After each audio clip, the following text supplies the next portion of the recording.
কাঁধে নিয়ে গেল। তো কেশপুরের ভোট যুদ্ধে কিন্তু শাসক দল অনেকটাই পিছিয়ে। নির্বাচন কনভেনার কেশপুর ব্লকের প্রদ্যুৎ পাজা কিন্তু সরাসরি বক্তব্যের মাঝেই বলে দিলেন।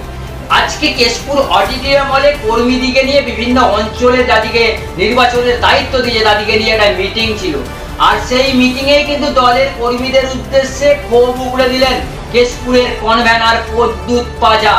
যাদিকে পঞ্চায়েতের টিকিট দিয়েছে তারা দলের কাজ করছে না, যাদিকে পঞ্চায়েতের টিকিট দেয়নি তারা নিষ্ঠার স্বার্থে দলের পতাকা ব্যানার প্রচার মিটিং করছে। কিন্তু অনেকটাই কেশপুরের মাটিতে শাসক দল তৃণমূল কংগ্রেস ভোট প্রচারে পিছিয়ে।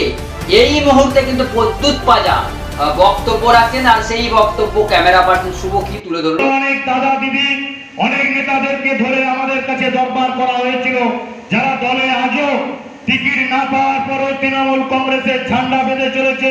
তৃণমূল কংগ্রেসকে প্রতিনিয়ত মানুষের সামনে তুলে ধরার জন্য বাড়ি বাড়ি প্রচার করছে।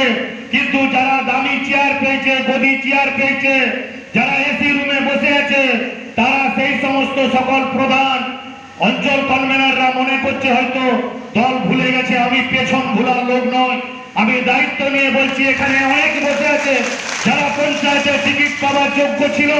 আমরা সেদিন তাদেরকে পঞ্চায়েতের টিকিট দিতে পারিনি, কারণ মেজরিটি সংখ্যক মানুষ বলেছিল যে এদেরকে টিকিট দেওয়া হোক। সেদিন আমরা তাদেরকে ভালোবাসা দিয়ে, সহানুভূতি দিয়ে, দলের দায়িত্বশীল জায়গা দেওয়ার প্রতিশ্রুতি দিয়ে আমরা তাদেরকে বলেছিলাম নির্বাচনে অংশগ্রহণ করো, তৃণমূল কংগ্রেসের সঙ্গে থাকো, মমতা বন্দ্যোপাধ্যায়ের সঙ্গে থাকো।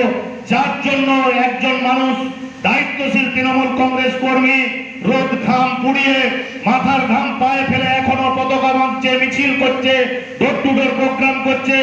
কিন্তু সেই পঞ্চায়েত সদস্যটার জন্য যে সাফারার কর্মীটা রাস্তায় আছে আর ওই পঞ্চায়েত সদস্য ঠান্ডা ঘরে বসে আছে, এ জিনিস চলতে পারে না। এ জিনিস চলতে কেশপুরে আমি দেব না। আমি নির্বাচন কমিটিকে অনুরোধ করবো আজকে এখানে এই মিটিং শেষে এখানে থেকে যাওয়ার জন্য।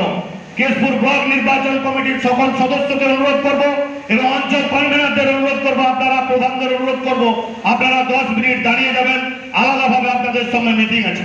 নির্বাচন ঘোষণা হওয়ার পর 1.5 মাস অতিক্রান্ত, এখনো যেন মনে হচ্ছে নির্বাচন জ্বর আমাদের কাবু করতে পারেনি।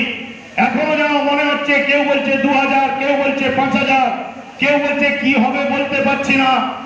আপনারা তো মানুষের কাছকে পৌঁছাননি বলে বলতে পারছেননি। সারা কেশপুরের মানুষ তৈরি হয়ে রয়েছে তৃণমূল কংগ্রেসকে ভোট দেওয়ার জন্য।